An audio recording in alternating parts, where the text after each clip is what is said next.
যারা নির্বাচন বানচালের চেষ্টা করবে তারা রাজনীতি থেকেই মাইনাস হয়ে যাবে বলে মন্তব্য করেছেন বিএনপির স্থায়ী কমিটির সদস্য সালাউদ্দিন আহমদ।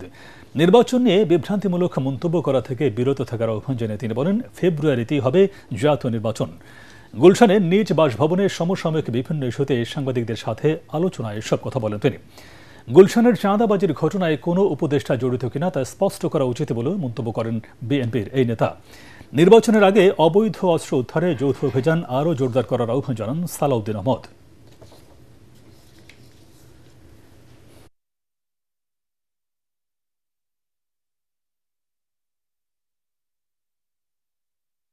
আগামী জাতীয় সংসদ নির্বাচন ফেব্রুয়ারিতেই হবে।